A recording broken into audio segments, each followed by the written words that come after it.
అందరికీ నమస్తే అండి. సో, ఇప్పుడు దేశం మొత్తం ఇంధన పొదుపు మీద దృష్టి పెట్టింది. ప్రధానమంత్రి నరేంద్ర మోదీ గారు పిలుపునిచ్చిన తర్వాత దేశవ్యాప్తంగా బిజినెస్ మెన్ కావచ్చు, పెద్ద పెద్ద ఉద్యోగులు కావచ్చు, అండ్ కార్పొరేట్ శక్తులు కావచ్చు, అందరూ కూడా ఇంధన పొదుపు మీద పిలుపునిస్తున్నారు, ఫోకస్ పెడుతున్నారు. రకరకాలుగా వాళ్ళకు తోచినట్టు పొదుపు మార్గాలు సూచిస్తున్నారు.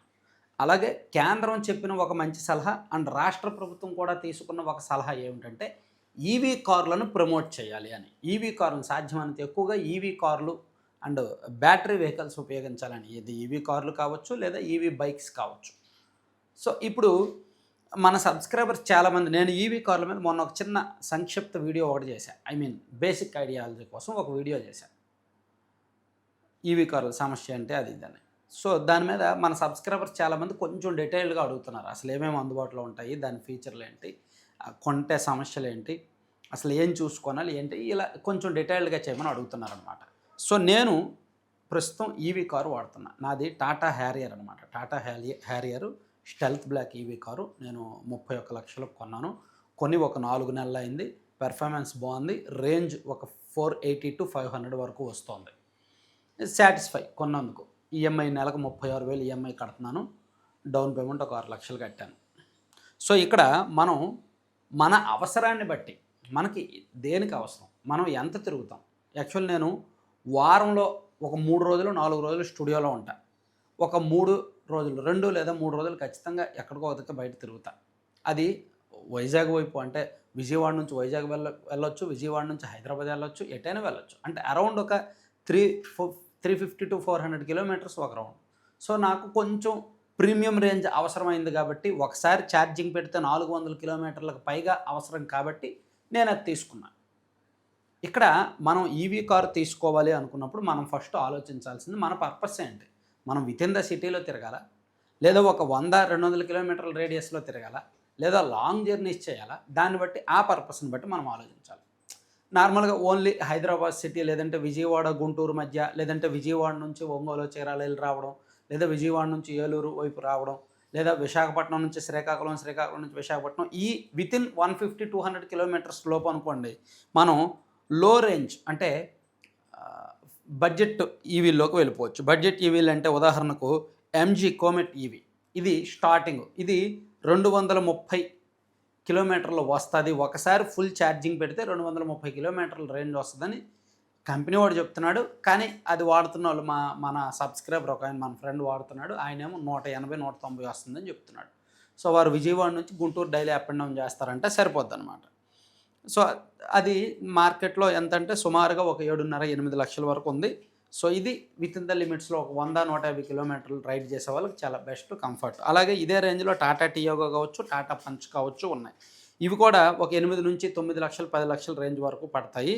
సో ఇవి కూడా టాటా టియాగో అయితే 300, 280 నుంచి 300 ఒకసారి ఛార్జింగ్ పెడితే 280 నుంచి 300 వస్తుంది. అండ్ టాటా పంచ్ అయితే 380 లేదా 350 కిలోమీటర్ల వరకు రావచ్చు అనమాట.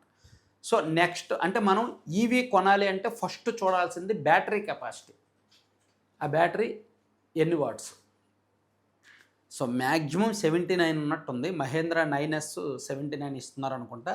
నాది టాటా హ్యారియర్ ఈవీ 75 ఉంది, 65 ఉంది. నేను 75 తీసుకున్నా. అండ్ 49 వాట్స్ ఉంది, 45 వాట్స్ ఉంది, 40 వాట్స్ ఉంది, 55 ఉంది, ఇట్లా రకరకాల రేంజ్. సో మనం ఈవీ తీసుకోవాలి అనుకున్నప్పుడు ఫస్ట్ మన పర్పస్ని బట్టి బ్యాటరీ కెపాసిటీ చూడాలి. ఆ బ్యాటరీ ఎంత టైంలో ఛార్జింగ్ పెట్టడానికి ఎంత టైంలో ఫుల్ అవుద్ది అనేది చూడాలి. మనం ఇంట్లో అనుకోండి ఛార్జింగ్ పెడితే సాధారణంగా నాది 75 యూనిట్స్ కాబట్టి 75 వాట్స్ కాబట్టి సుమారుగా నాకు ఒక నైట్ అంటే 10 అవర్స్ వరకు పడుతుంది.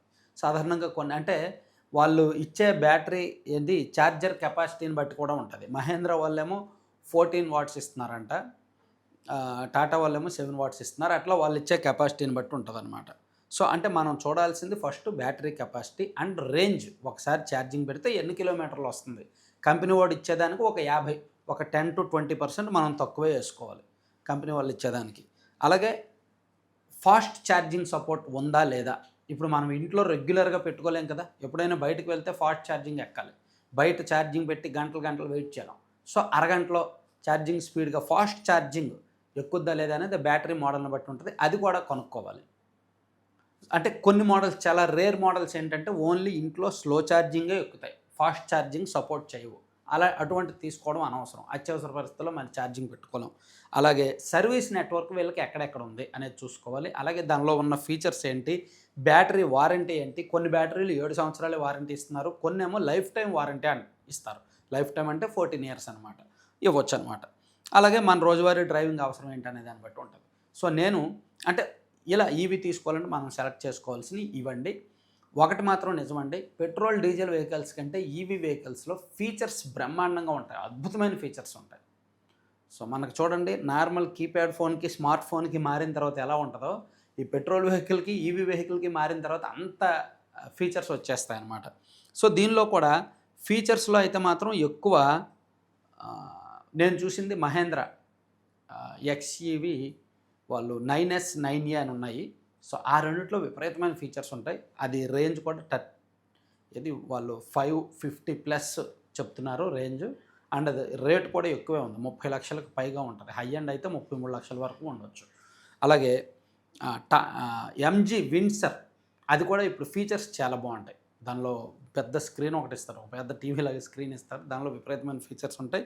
అది రేట్ ఏమో సుమారుగా 20-22 లక్షల వరకు ఉందండి. ఫ్యామిలీకి కంఫర్ట్గా ఉంటుంది ఇది. సో ఇది జర్నీస్కి, లాంగ్ జర్నీస్కి కూడా బాగానే ఉంటుంది. 350 కిలోమీటర్స్ వరకు వస్తుందంట రేంజ్. సో లాంగ్ జర్నీస్కి పర్లేదు, ఒకసారి వెళ్ళి ఎక్కడైనా ఫుల్ ఛార్జింగ్ పెట్టుకుంటే వెళ్ళి రావడానికి బాగానే ఉంటుంది. సో అంటే మనకి మిడ్ రేంజ్లో అయితే టాటా నెక్సాన్ ఇండియాలో ఎక్కువగా అమ్ముడవుతున్న ఈవీ ఇదే. అండ్ ఫస్ట్ వచ్చిన ఈవీ కార్ కూడా ఇదే నాకు తెలిసి ఇండియాలో. So Tata Nexon, MG Windsor, ఈ రెండు ఇండియాలో ఎక్కువగా అమ్ముడవుతున్నాయి. ఇప్పుడు మహేంద్ర ఈ 9E ఎక్స్ఈవి 9Eకి 9SE 9S and Tata Harrier ఇవి ఇప్పుడు రోడ్ మీద డామినేట్ చేస్తున్నాయి అనమాట, ఎక్కువగా ఉన్నాయి. వీటితో పాటు హై రేంజ్ చూసుకుంటే BYD ఆటో 3 ఒకటి, BYD సీల్ ఒకటి, హ్యూండై ఒకటి, ఇవన్నీ కూడా 40 లక్షల అబోవ్ రేంజ్లో ఉన్నాయి. అలాగే ఎంజీ కూడా ఒకటి చూశాను, ఎంజీ 80 లక్షలకు పైగా ఏదో ఉంది, దాని పేరు తెలియదు కానీ. సో ఇట్లా మనకి ఈవీల్లో రకరకాల మోడల్స్ అందుబాటులో ఉన్నాయి. లో బడ్జెట్లో ఉన్నాయి, అంటే బిలో 10 lakhs ఉన్నాయి, 15 to 20, 22 lakhs వరకు ఉన్నాయి, అండ్ అరౌండ్ 25 to 35 lakhs మధ్యలో కూడా ఉన్నాయన్నమాట. సో మన బడ్జెట్ని బట్టి, మన అవసరాన్ని బట్టి తీసుకోవచ్చు. ఇక్కడ ఈవీ తీసుకుంటాం కదా, ఏం సమస్యలు వస్తాయి చెప్పాను కదా. ఛార్జింగ్ స్టేషన్లో యాక్చువల్లీ మన రాష్ట్రంలో ఛార్జింగ్ స్టేషన్లు కొరత ఉన్నాయి. మేబీ అంటే నాకు తెలిసి ఇంకొక 500 నుంచి 600 ఛార్జింగ్ స్టేషన్లు అవసరం మన రాష్ట్రంలో. ఆ చివర నెల్లూరు నుంచి ఈ చివరి శ్రీకాకుళం వరకు నేషనల్ హైవే అయితేనేమి, నేషనల్ హైవేకి సంబంధం లేకుండా ఇతర రోడ్లు అయితేనేమి, స్టేట్ హైవేస్లో కూడా అక్కడక్కడ ఛార్జింగ్ స్టేషన్లు అయితే ఏర్పాటు చేయాల్సి ఉంది.